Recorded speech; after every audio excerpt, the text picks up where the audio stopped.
So let me go ahead and do the introductions again, if you would allow me. It's our pleasure again to have Roderick and Neil from AHEC, the American Hardwood Exporters Council, to speak this time about the thermal modification of woods.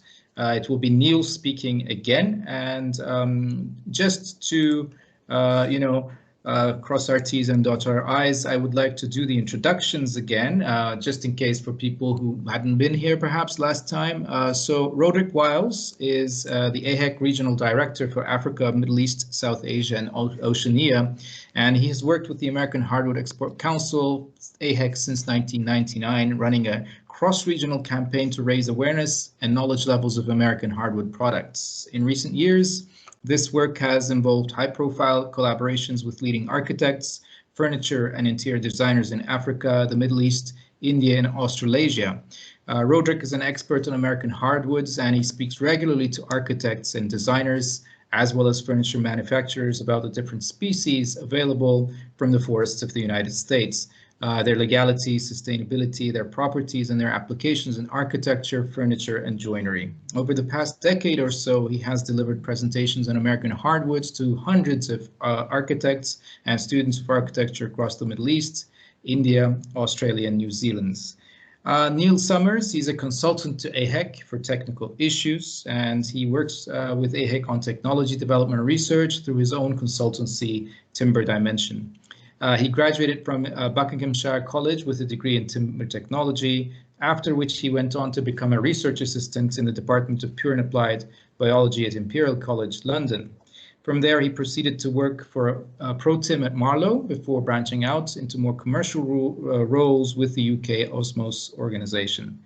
With years of research and experience behind him, Neil then went on to set up his own consultancy in 2011, which he still continues. So with that, Neil, the floor is yours. Please share with us your knowledge today. Thank you so much. Okay, thank you for that very kind introduction. It's great to be back with you again. And today I'm going to talk about the thermal modification of US hardwoods. Just to set the scene again, for those of you who weren't there when I presented to the university when I was in Turkey in person, a little bit about AHEC and who we are. We're based in Washington, DC, over here, and we have a global reach promoting to architects, designers. I usually work out of the European office based in London. Rod resides in Dubai. He looks after the Middle East, including Turkey and India. And John Chan looks after Greater China and Southeast Asia. And Suji-san looks after Japan. And then we have Luis in Mexico, who looks after Central and Latin America. I should also say that Rod looks after Oceania, Australia. So it is truly a global association. It's a non-profit trade association. We don't have any direct commercial role. We don't. I talked about AHEC's global reach and the regions, and then I moved on to say that AHEC is a non-profit trade association, doesn't have any direct commercial role, but we are promoting what nature provides within the temperate hardwood forest in North America and providing inspiration for specifiers, young designers and architects and structural engineers with a process of education, including looking at new technology, which was my brief when I first started with AHEC some 10, 11 years ago. Just to show you the species diversity, it's very much dominated by oak, American white oak and American red oak.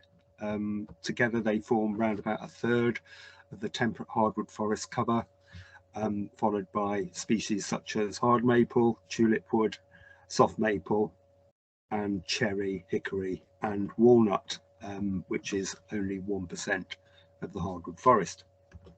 So, on to the main subject which I want to talk to you today, and that's to talk about wood modification. Two types, basically. There's chemical modification. You may be familiar with a brand called Accoya, which is the acetylization of timber using acetic anhydride. It's a single source based in the Netherlands. And then we have another impregnation process called Kebony, based in Norway, which uses waste residues from the sugar processing industry, called furfuryl alcohol. Both of those are pressure impregnation type products, but don't actually use any biocides. When we talk about wood modification, we're not using any what we'd call traditional biocides chemicals to protect the timber.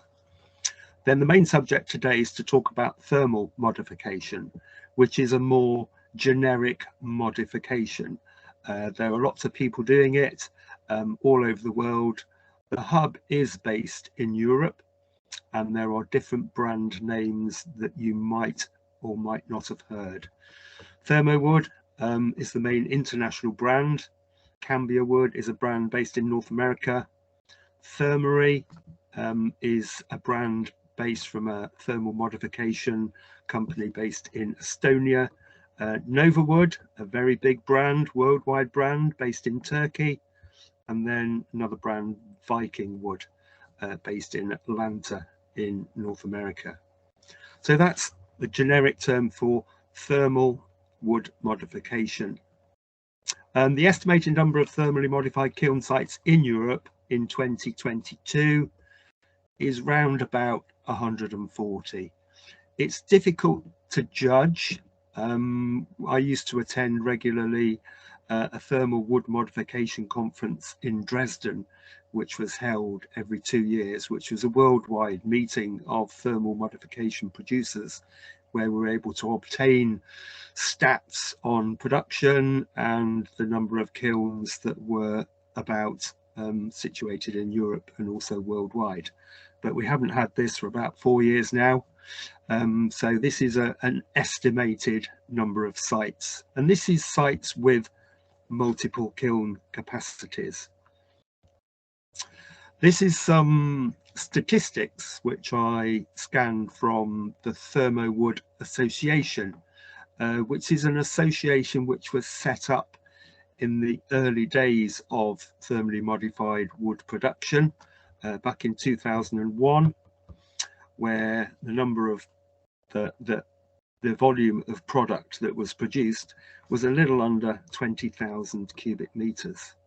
As you can see today, in 2020, the latest statistics, we're now up to getting on for 250,000 cubic meter of thermally modified wood production. And this is just through the members of the Thermowood Association, of which there are around about 12 to 14.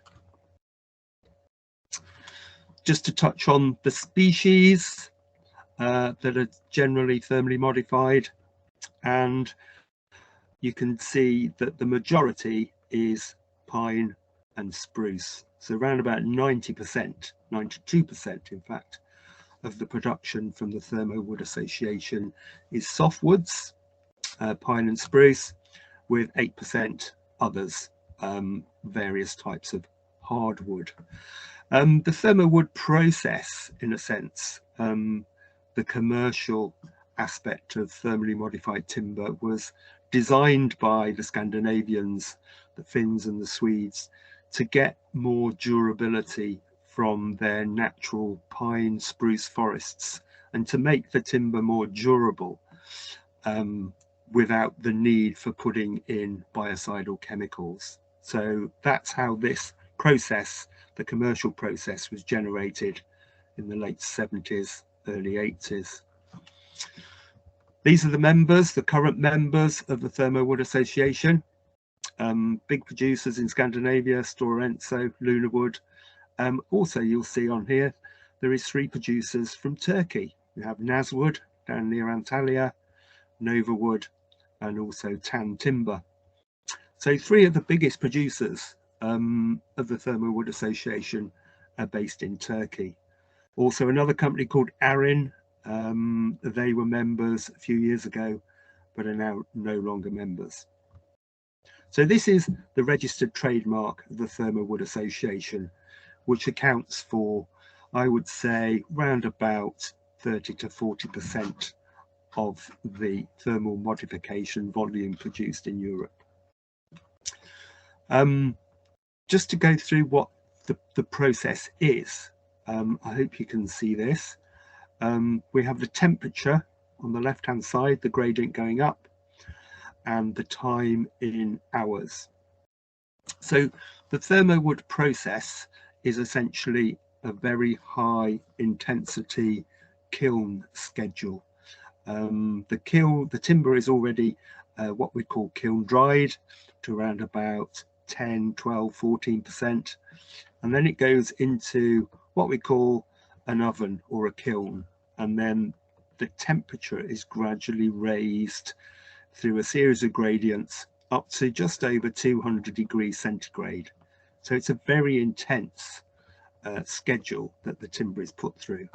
So this varies from 36 hours in this case, in sometimes up to 2.5 days, depending on the species that you are treating and also the thickness.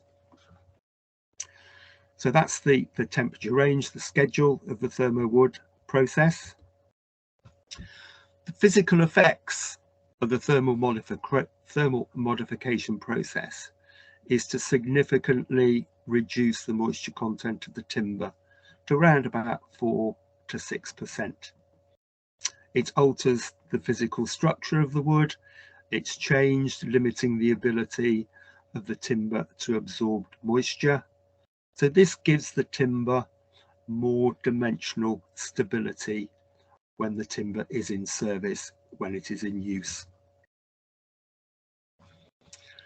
The TMT process has the effect of removing a product called hemicelluloses and the carbohydrates in the timber. And these are the main food sources for which insects and wood destroying fungi like to eat. So it's a completely chemical and biocidal free process, and there are no disposal issues at the end of the service life.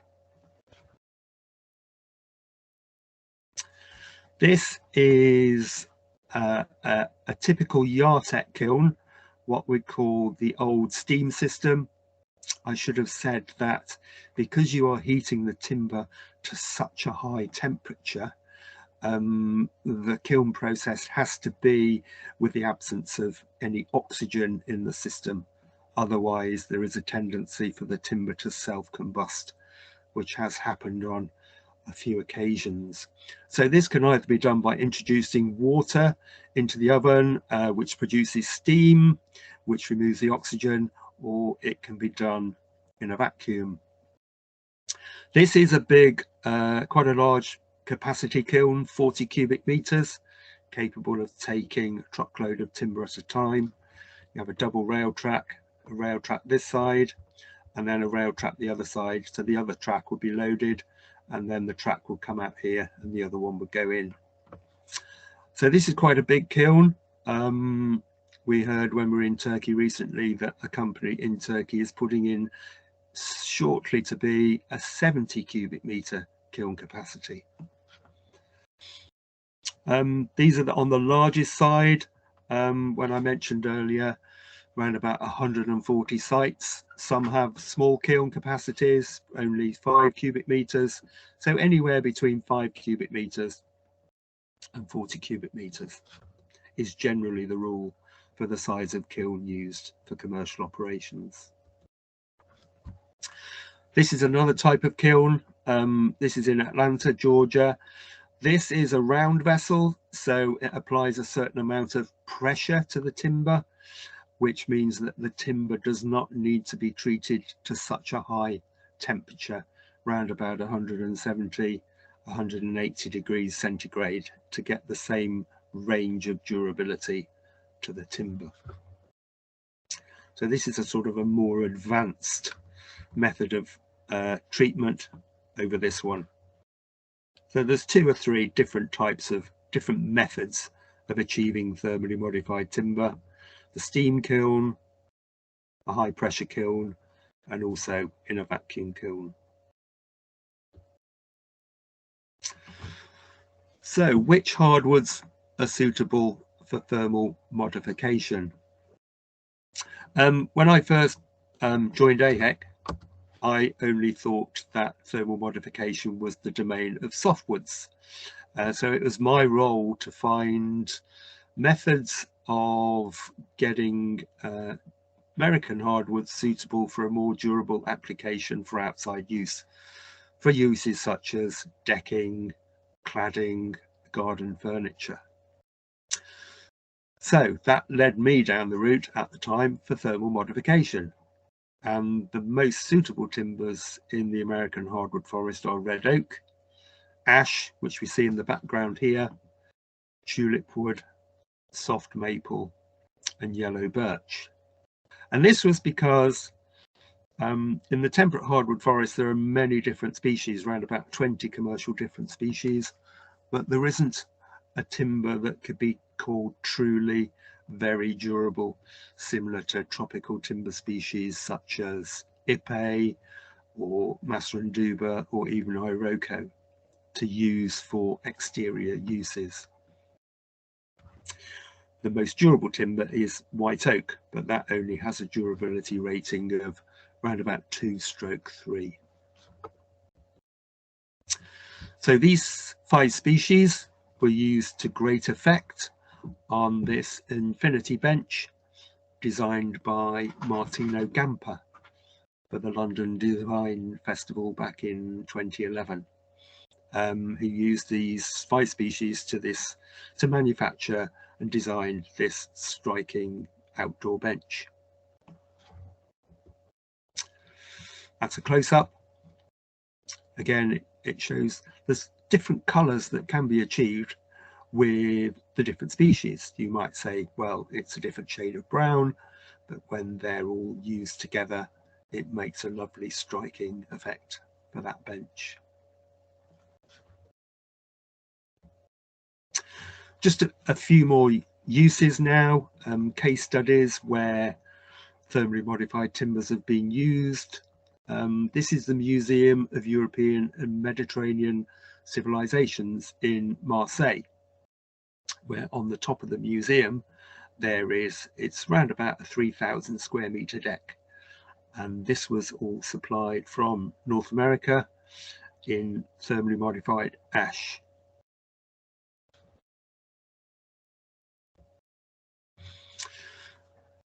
This is, or was, this goes back some 8-9 years, and this was the new Disney store in Shanghai. And again, all of the timber cladding that you see on the facade is all in thermally modified ash.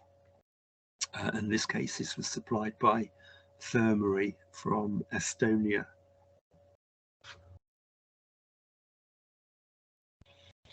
Another example of ash, thermally modified ash cladding, is this Copperwood House in North America by House Architects.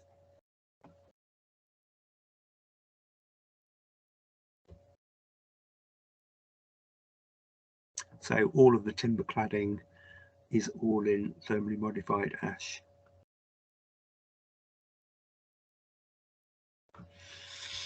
An early example of TMT, again thermally modified ash, was this deck by Ian McArdle Architects based in London, and this forms the deck for Gray's Inn Road, which is on top of an 8-storey building in London. The original paved area was in horrible paving stones, so that was all ripped up, and the architect wanted to choose a more natural material such as timber, and was originally looking at tropical timber, and we had the idea to go and promote thermally modified timber as an alternative, which he liked very much and ended up specifying and using, and this was supplied by Novawood in Turkey. And that's again an above view of the same deck.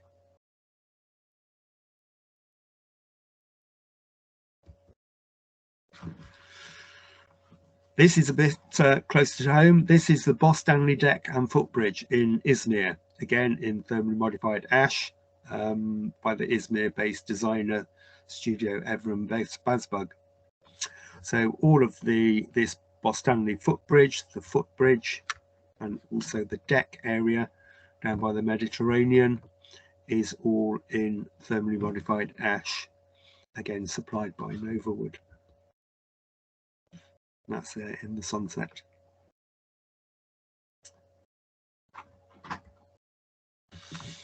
Another ash development is in Puebla in Mexico, and this is around about 6,000 square meters. It might still be today the largest single site development deck pavilion in thermally modified timber, and again is in thermally modified ash, supplied by Thermery. And this goes to show that one of the disadvantages of the thermal modification process is it does take some degree of flexibility away from the timber because of the harshness of the process. But this does go to show that you can get some degree of curvature out of the timber if it's handled correctly. And we come back to the UK, and this is a project which I mentioned in my previous presentation when I was with you all a couple of weeks ago, and this is the Maggie Centre in Oldham. It's a great project and really highlights the versatility of tulip wood as a material. All of the interior structure, the main structure, as I mentioned before, is all from exposed tulip wood CLT, but all of the outside cladding that you see all around the building is all in thermally modified tulip wood in this fluted profile, corrugated fluted profile, which the architect Alistair Riker designed. Just to go that the face on here, from here to here, including the gap, is 100 mil, and that's what they wanted. So they wanted a face of 96 mil and a gap of 2 millimeters each side. And I said to Alex, even with the stability of the thermally modified tulip wood, you might be pushing it a bit with just having a 2 millimeter gap. But it's been through 5 winters now and it hasn't moved at all. It is still straight with no expansion. So it just highlights the dimensional stability that this material has. This is an interesting project. We move on to Australia. This is the Brighton House project by Our House Practice in Melbourne. A really contemporary modern house, all clad in thermally modified tulip wood, and it's even been painted black. So in the harsh sun from the Australian summer on a dark facade, it's still behaving extremely well. This is the back of that. This is the curve at the back that you see there. So with a curved vertical facade, it's really showing how well the thermally modified tulip wood can perform in very difficult circumstances and levels of exposure to weather. This is an interesting project. I highlight this because it just shows the difference in the material. This is the same species of wood. It's a project called Octopus by Adam Khan, and this is the natural appearance that you will get from tulip wood, with the olive green heartwood and the creamy sapwood. But when it's thermally modified, it all goes and harmonizes to this really dark chocolatey brown, and it really gives a good conversation piece, an introduction to how can this be the same species, and to talk about the relevance and the advantages of the material in both aspects, both natural and also modified. Some more examples of tulip wood cladding, thermally modified tulip wood cladding. This is a private residence in France. And then we also use some material from a previous project that we cut down into strips and used again against the natural coloration of the natural tulip wood and the thermally modified tulip wood. And this was a juice bar designed by the British architect designer Carl Turner, and this formed part of our display for our trade shows, notably INT3004 a few years back.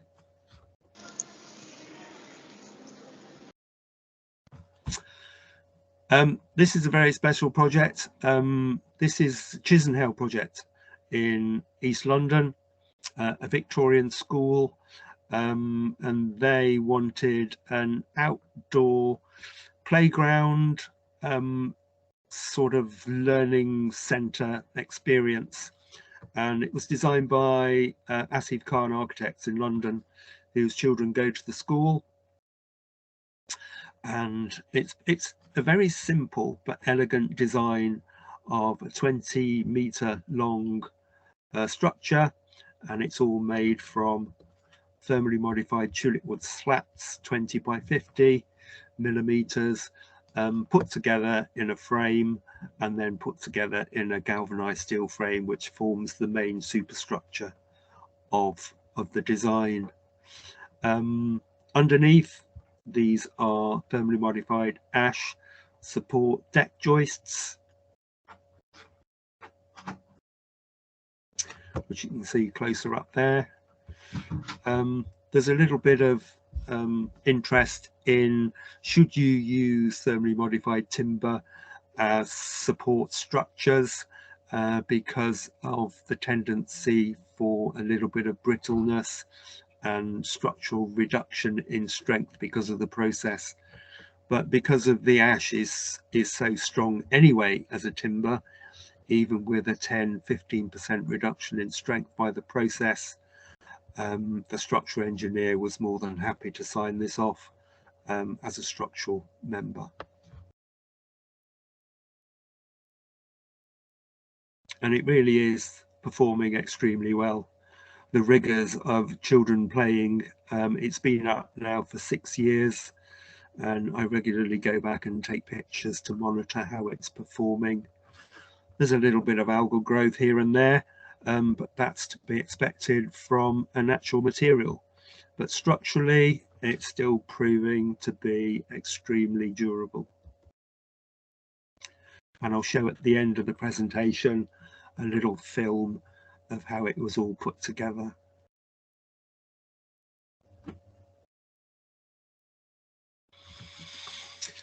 Some other potential uses for thermally modified timber. This is a triple glazed window made by Carner Joinery down in South Wales, not too far from where I am. And they wanted to look at some different timber for making windows out of, because they were having problems in South Wales, where we get quite a bit of moisture, and they were having problems with joints expanding, cracking paint films, etc., because of the movement of the timber while it was in service, window sticking, and they wanted to look at a different type of material. So we suggested that they had a try with thermally modified timber in ash. It's a very thick section here, it's about 100 mm across, because this is a triple glazed window. So it's got an ash facade and tulip wood core, and they're doing extremely well, and no callbacks at all. Even when you were looking at, say, species such as engineered sapele, they were still getting issues with a degree of moisture movement when the windows were in service. It's a very good material for exterior use benches. A couple of examples here is the Ben Percy designed ash bench in Australia. Very simple but elegant and effective design. And this bench here designed by Khalid Shafar in Dubai, where you have a series of concrete blocks, but with the facade and the seating and the timber element is all in thermally modified ash. This is a bench in thermally modified red oak, and this formed part of a recent design project that Rod helped to run called Discovered, where we had, I think, 20 different young designers from across the globe, all working together on Zoom to put designs across for benches, chairs, tables, etc. A design in timber utilizing maple, cherry and red oak in normal material, what we call the normal timber, unmodified. And this bench by Sianda Mazibuko chose thermally modified timber to come up with this external bench here as part of that project. And this is outside the Design Museum in Kensington in London. Going on to commercial benches, these are public benches designed for being outside, being put outside in Dubai, I think. Rod might correct me on that. Again, in thermally modified red oak, highlighting the beauty and use for commercial outdoor seating applications. This is another example of a bench designed by a design project that Rod run called Please Sit Here. And again, it highlights the intricacy that you can use from small pieces of thermally modified red oak in conjunction with a steel frame, using the benefits of both materials.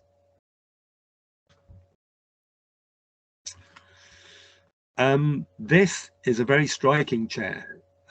It's designed by a New Zealand designer, David Trubridge, in thermally modified ash for a Dubai design fair a few years ago.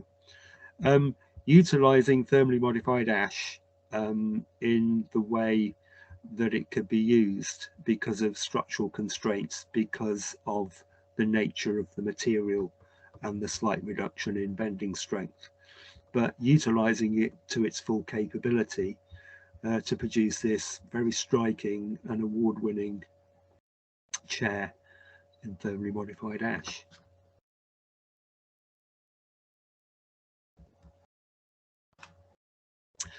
Another project is Sir Paul Smith's shed. This is part of a design project going back again for London Design Festival in 2014, which was the wish list project, where we had very high profile personnel such as Paul Smith, the late Richard Rogers with his son Abe Rogers, Alistair Riker, all wanted an article and a sort of a piece of furniture, if you like, that they wished for and didn't have, and we teamed them up with a maker to make the various designs. And Sir Paul Smith wanted a shed, and we designed for outside use. We used thermally modified ash again. It actually turns round. It's got a big grass front facade, and it actually swivels round on a pivot, so wherever the sun is facing, you will always get the sun shining through the window. That's the inside. Again, all in TMT ash. Another project which Rod was involved with was the Cocoon. This is in TMT ash and also American white oak, again for a Dubai Design Festival project a few years ago. And this is now outside. It's permanent situation. It's permanently situated outside in downtown Dubai. and we keep monitoring it again to see how it's performing in its exterior environment.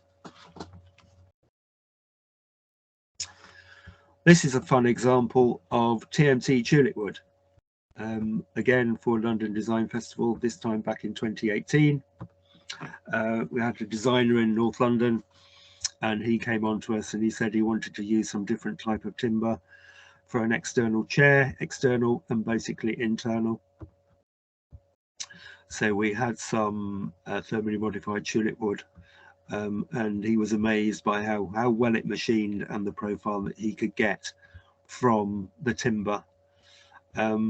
Quite an innovative use of recycled baths, cut in half and then surrounded by timber on a timber support, all in TMT Tulip Wood. So again, it highlights the design concept that you can come up with utilizing different materials and getting the best of both. Slightly different is as part of the Multiply project, which I described and showed a film of when I was with you in Istanbul a couple of weeks ago. In the Sackler courtyard here, we had the Multiply Cube project by War Thistleton, and as part of the project we had an open day where Prince Consort Road here runs down here, was all closed off, and for external uses during the project we made some cross-laminated timber panels out of thermally modified tulip wood. You can see here 3-ply panels, 60mm in width, cut down, bolted together to form a very simple but functional bench, quite a long span actually, of a table and benches for people to sit outside.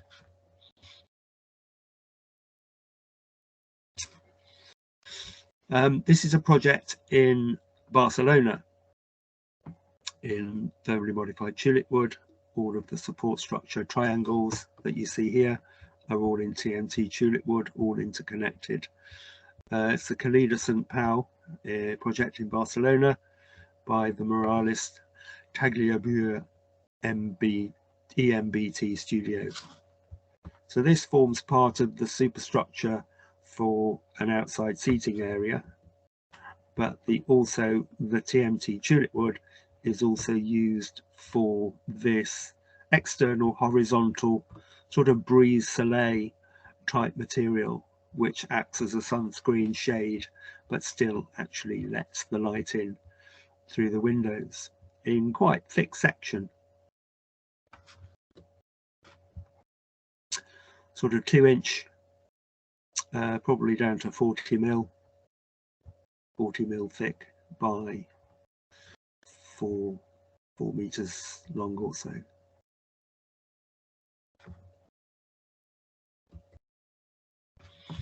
This is the project which I went to see with Rod a couple of weeks ago. The week before I came to Istanbul to present, we were in Dubai running the Dubai Wood Show, and we went to see this project out in Dubai. This has been up for 5 or 6 years now, and this was as a result of the architect hearing what I had to say about thermal modification and the benefits of it at a presentation I did back in 2016, I think it was, as my previous visit to Dubai. And he had a requirement for timber to be used externally for this brise soleil type fixture. The timber sections are about 4.8 meters long, all in one piece. Again, getting on for probably 1.5 inches, 38mm wide by 6mm, 150 in depth. And this has been out now for, as I said, around about 5 years, and is still performing extremely well, doing the job that the architect wanted it to do. And as you can see from this picture here on the right, the dimensions and members are still very, very straight and haven't moved and changed dimension or warped in any way, shape or form. So again, a very good use of this material in service.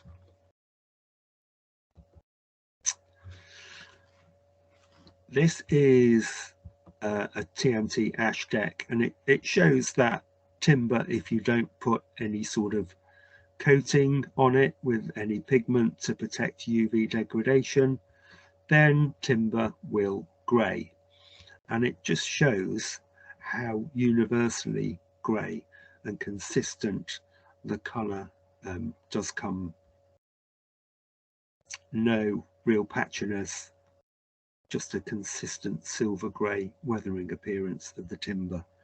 So once you do start to get into putting coatings on, then it does lead to maintenance of having to maintain that coating once you put one. And going back to Maggie Centre, again, all of the cladding around that was left uncoated and is weathering again to a consistent silver grey. So the key benefits of thermal modification: enhanced durability, class 1 to 3, depending on the temperature that you heat the wood to. You're not using any chemicals. There's no real need for stainless steel fixings, which you would need to for chemically treated timber or acetylated treated timber.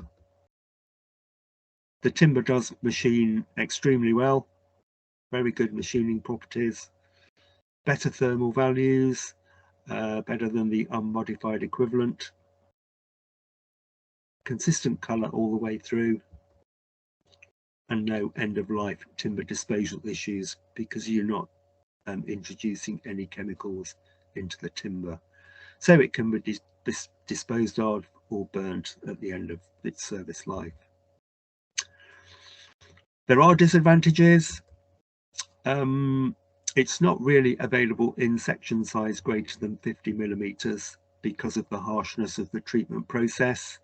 It can be done, but you tend to get a higher wastage factor, which makes it commercially not as acceptable. So if you do need larger section sizes, which we've seen through the timber window, for instance, it can be done. You just need engineering, finger jointing or laminating, and you do get a reduction in the bending strength. Just to finish, nearly finished now, this was quite a fun one that I saw in Poland a few years ago, and this is from Thermo Druno, one of the Polish member of the Thermo Wood Association. And this is thermally modified ash, heavily glazed to form a sink. That's the end of the slide presentation, but I just wanted to end with another little film. We do like to film our projects and how they're put together, so hopefully you will be able to see and listen to this. This is Chisenhale.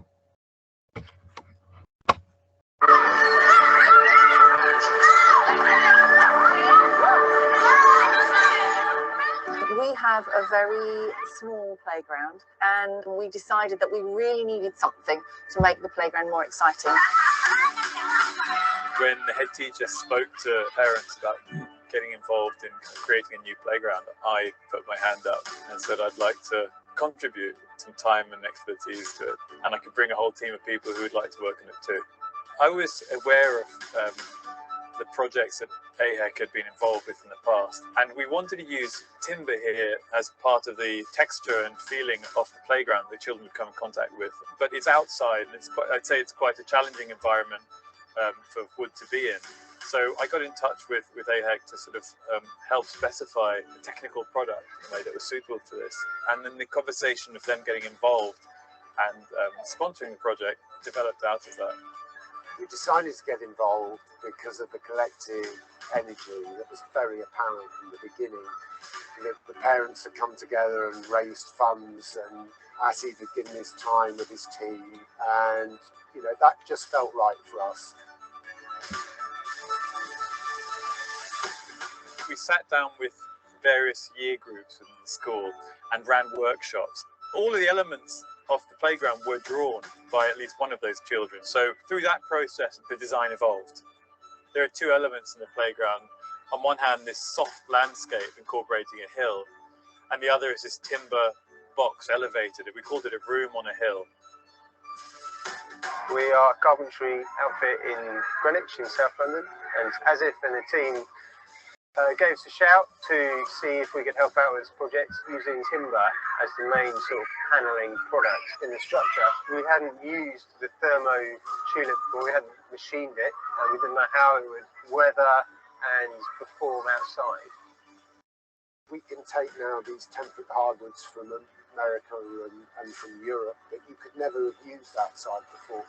And this fairly simple process, which doesn't have a high environmental impact, and then you end up with something that's stable, looks good, weathers well, and will last potentially for decades.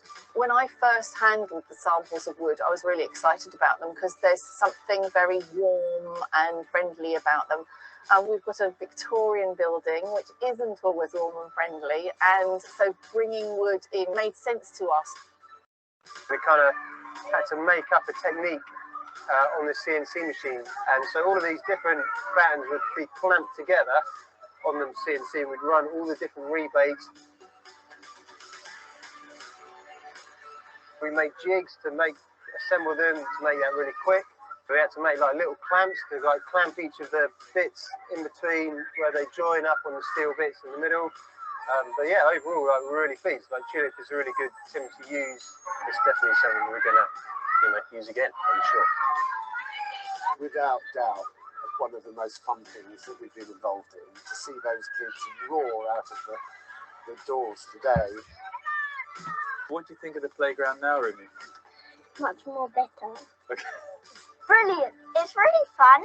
My favourite thing is the big slide. It goes really fast. Yeah.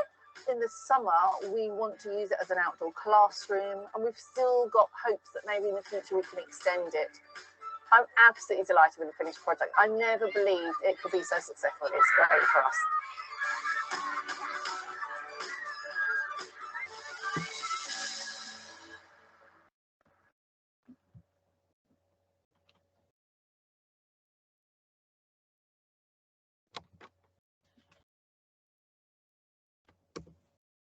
And there we go. I hope that came across okay. That's the end of my presentation. I hope that's given you an insight into the benefits of thermal modification from an American hardwood perspective. So yeah, thank you very much. Neil, thank you for the amazing presentation, and what a beautiful note to finish on. I think that project was just amazing. So thank you for that. No, it's very close to my heart. It's wonderful just to see, and to see them getting still so much pleasure and enjoyment out of it, when you go back there, yeah, years absolutely. on. Yeah. Well, wonderful. Let's see if any of the students or our instructors have questions for you. I'm sure they will. Folks, any questions about any part of the presentation or about, thermally modified wood in general?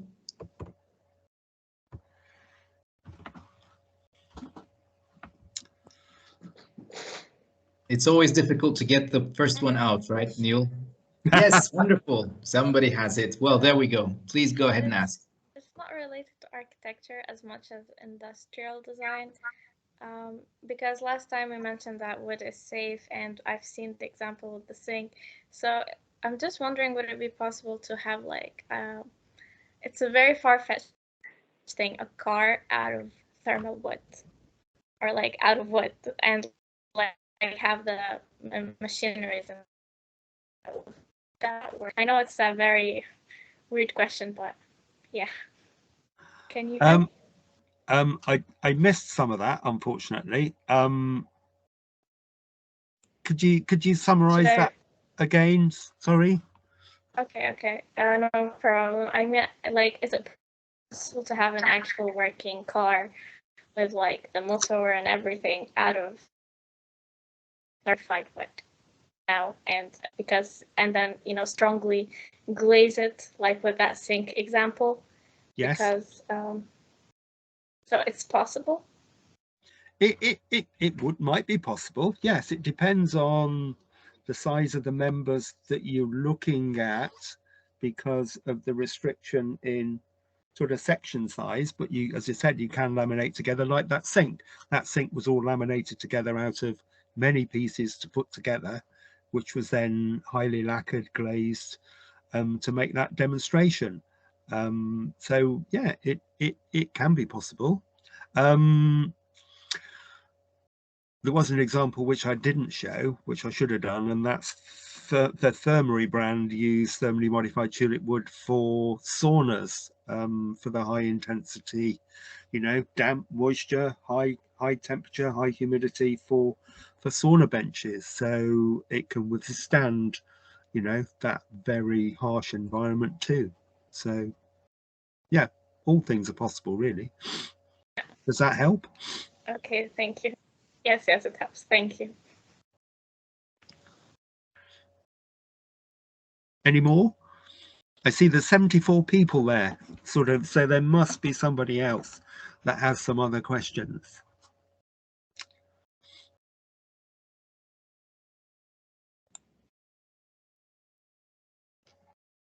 Okay, so while we're waiting, maybe I can kind of jot in here, Neil.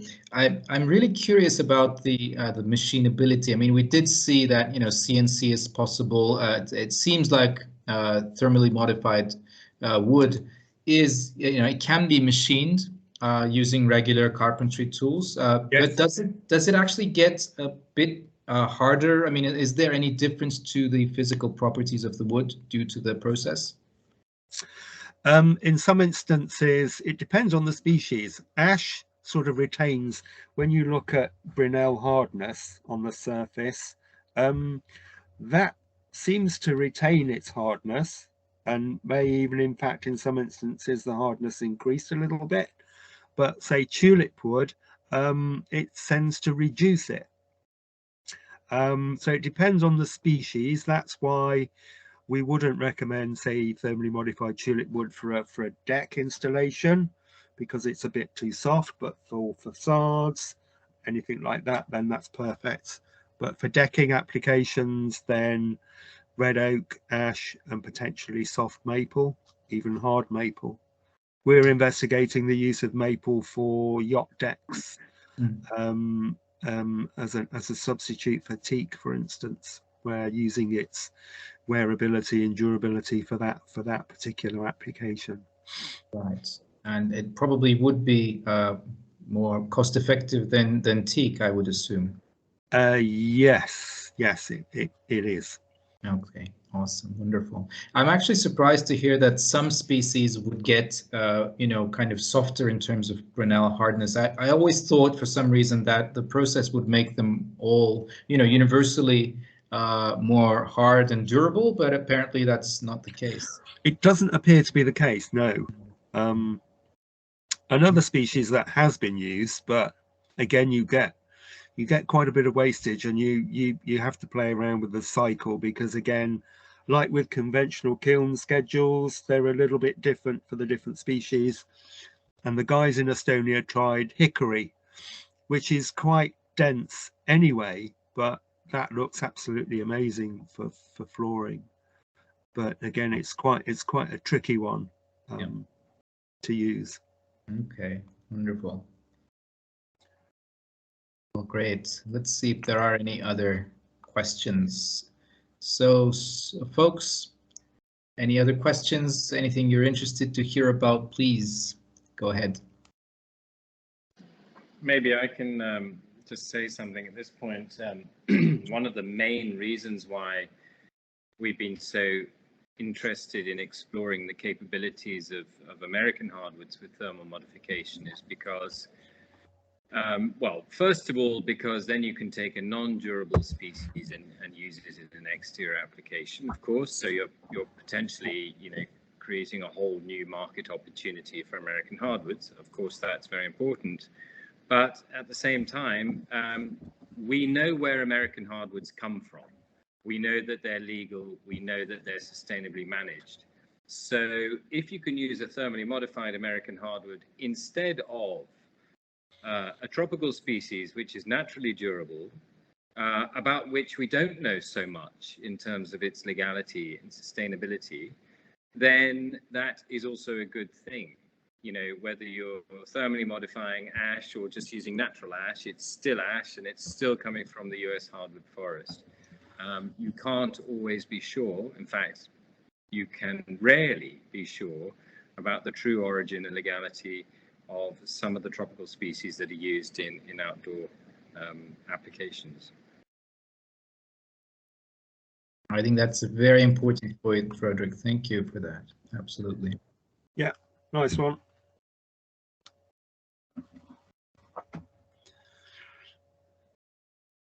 Any more questions?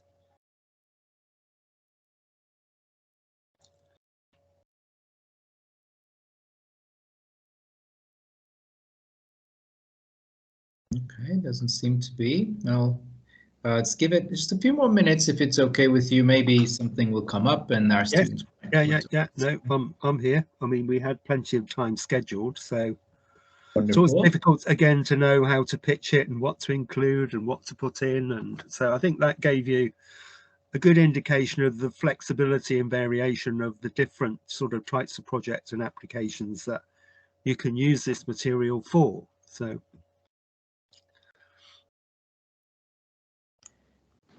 perhaps, Absolutely. Neil, you could say something about whether thermally modified American hardwoods have any sort of structural applications, or is this, you know, not possible because of the brittleness of the timber and the size of the profiles of the timber that can be thermally modified? Perhaps you can talk about that a little bit. We saw on the Chisenhale project that you know, we use thermally modified ash for the substructure, for the what am I called? Can't remember the name of the piece of wood now. Not the rafters, but the anyway, the structural support, the joist. Thank you, Rod. Yes. They use that for the structural support for the joist, but you know, that was only like a 1.8 meter span. So you know, as long as you get your deck spacings for your joist spacings, then that's fine. But for sort of large scale structural applications, then you need to sort of get your engineering from a structural engineering perspective, you know, absolutely right. It's not to say that they can't be used, but it depends on the equivalent sort of strength. When you look at the equivalent strength of ash in its natural state, for instance, where it's got a strength class, I think, of D35, and you compare that to usual structural timber, coniferous timber of C24, then you know the inherent strength is much more. So when you look at, you know, even a 20% reduction in bending strength on a D35, it's still going to be stronger than a C34 class. So right, it's all relevant to the section size and what you're trying to span, really. So it can be done if you engineer it properly. And what would you say would be the sort of in Turkey, for example, you know, what would be the ideal applications for thermally modified American hardwoods? I think we've seen for on the southern sort of area of, you know, around the beaches, hotel complexes of southern Turkey, that most of deck applications now around these hotel complexes and developments are pretty much all the domain now of thermally modified timber,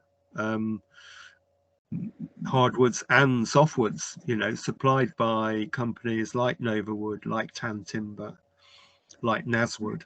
You know, that they really have done a good job in promoting this type of material for that end use, which is perfect.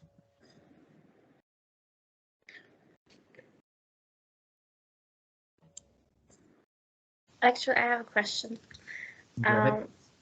Okay, so in one of the examples Mr. Neil showed was the wood that had curves in it. I'm not sure. I don't recall the example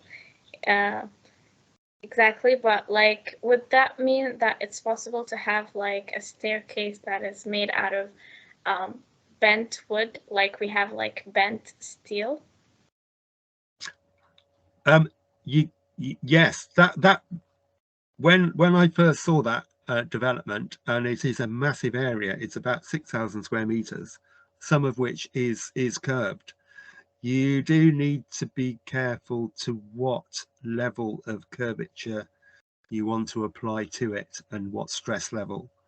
So it depends on the curve that you want to put onto it. You are limited to a certain extent by the flexibility of the material, but it's a bit trial and error really as to how much curve you want to try and put into it.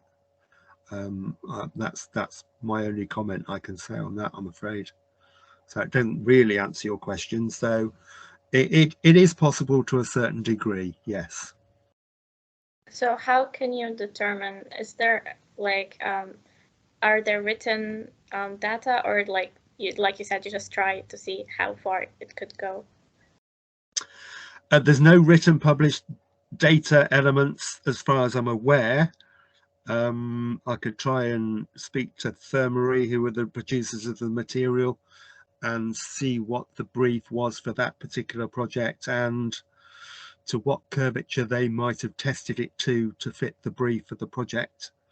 That might be a way to see how that was accomplished. Okay, Tom, thank you.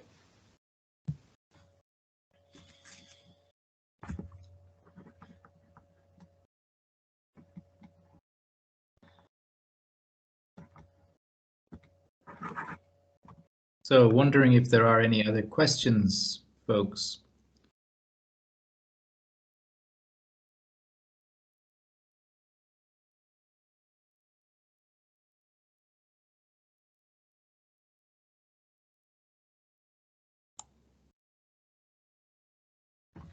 Okay, there's something in the chat box.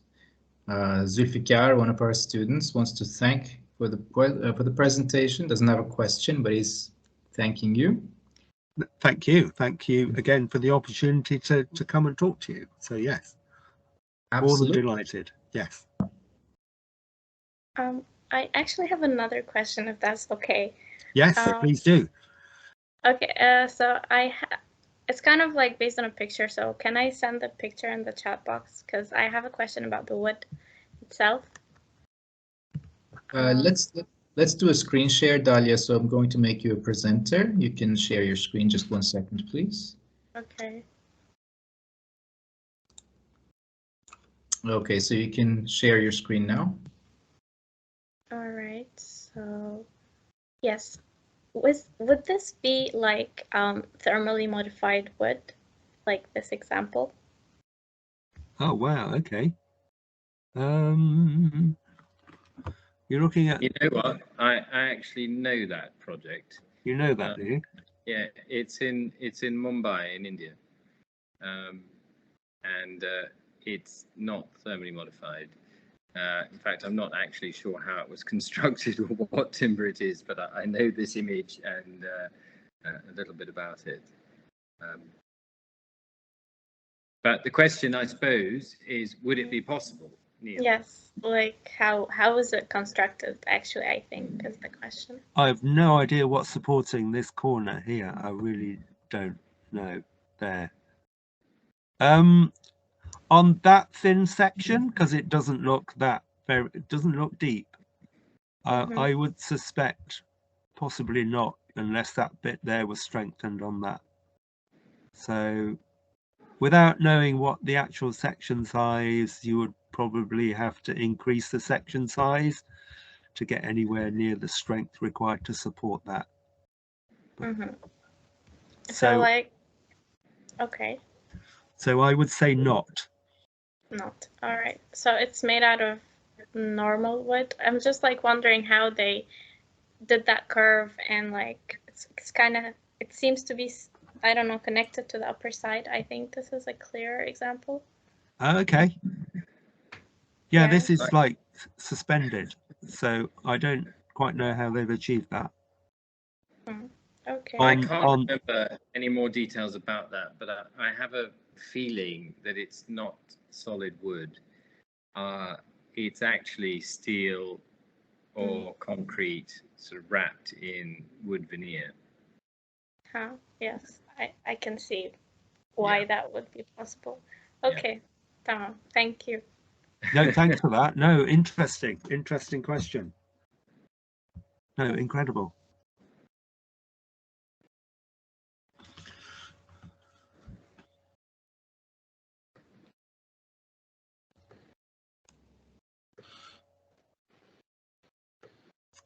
Any more?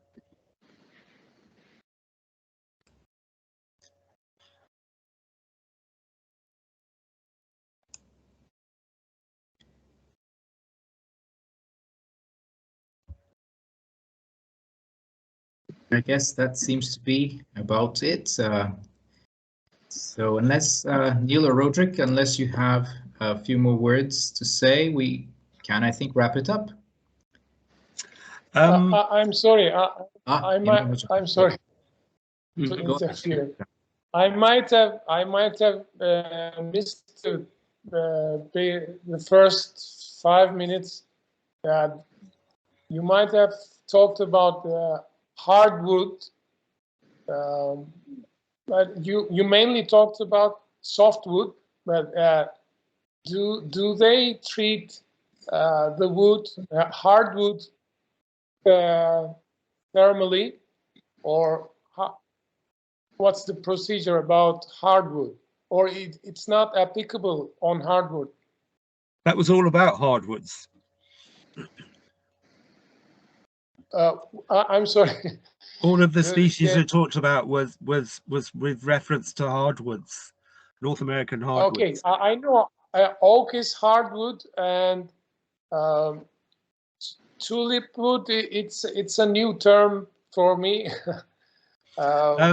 Tulip wood is a native, temperate hardwood species in the forests of North America.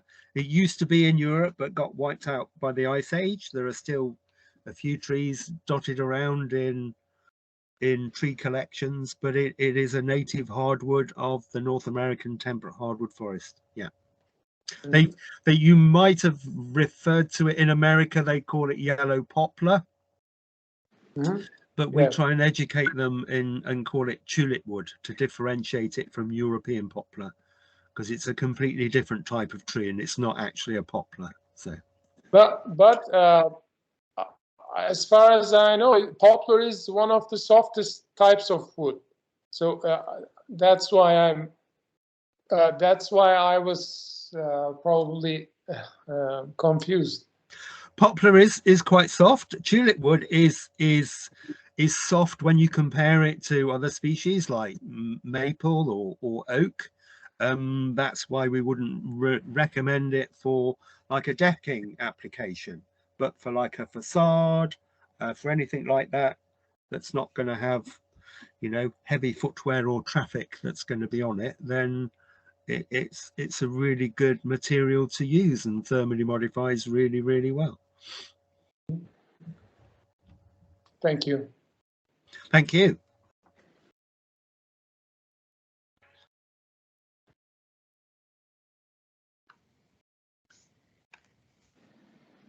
Okay, I guess that was it. So we would like to thank you once again for this wonderful presentation. Neil and Rod, as always, thank you for being here. No, thank you. Again, no, thanks. It's really good. Wonderful. So we do have another one coming up. I think it's again in 2 weeks, if I'm not mistaken. So look forward to having you again here on in our class. And until then, take care and see you soon. Thank you very much indeed. Thank you. Take care, everybody. Hope to see you again soon. Thank you. Bye-bye.